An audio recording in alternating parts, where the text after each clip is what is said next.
Now, continuing with the last lecture, this is the combination clipper in which we have positive clipper as well as negative clipper.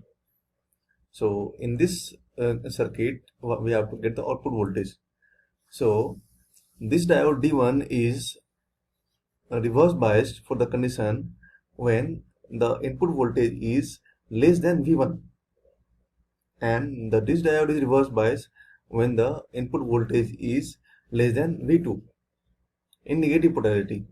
So we will get this type of output voltage. Now, clamper circuits. Clamper circuits are those circuits which changes the DC level of the input voltage without changing its shape. So for a positive clamper, if this is the input voltage, input signal, then we will get the output signal that is clamped up by some voltage V. So we can see there the DC level of the signal is 0, whereas the DC level of this signal is V. So we have the highest magnitude as 2V and lowest magnitude as 0.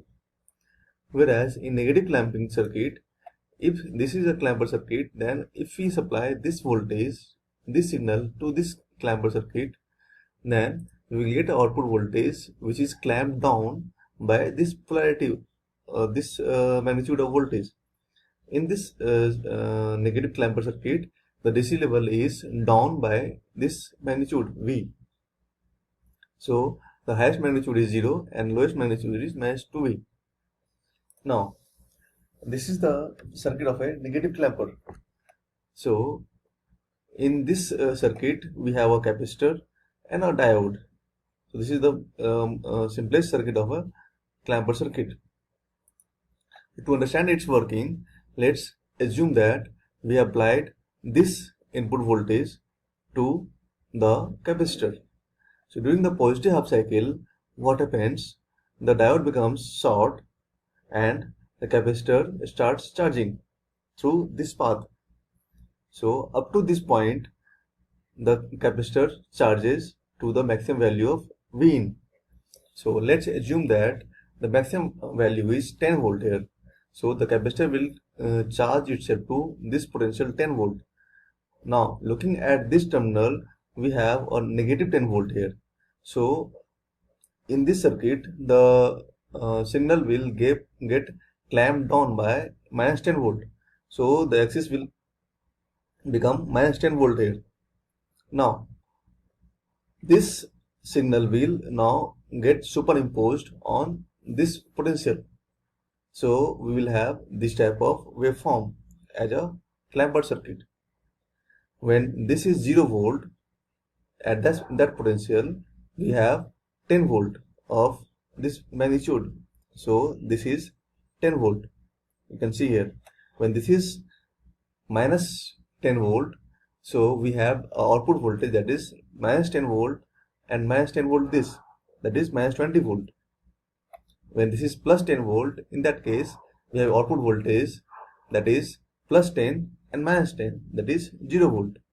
So we can reconstruct the output waveform. Okay. Now let's see what is a positive clamper.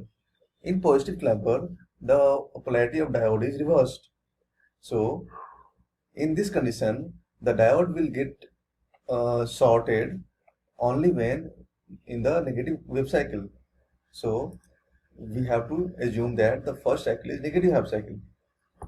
In this cycle, when the wave is going to the negative peak, the capacitor gets charged to the peak value of minus 10 volt. Now looking from the output voltage, output size, we can see that this voltage is positive 10 volt or positive maximum voltage of the input voltage. So this output waveform will get clamped up by the 10 volt. So at this position, we will have 0 volt and the axis will become 10 volt here. This axis is now 10 volt, positive 10 volt. So this signal will get superimposed on this DC voltage. So when this voltage is 0, we have this 10 volt only. So this is 10 volt. When this signal is minus 10 volt, so we have there minus 10 plus 10, that is 0 volt here.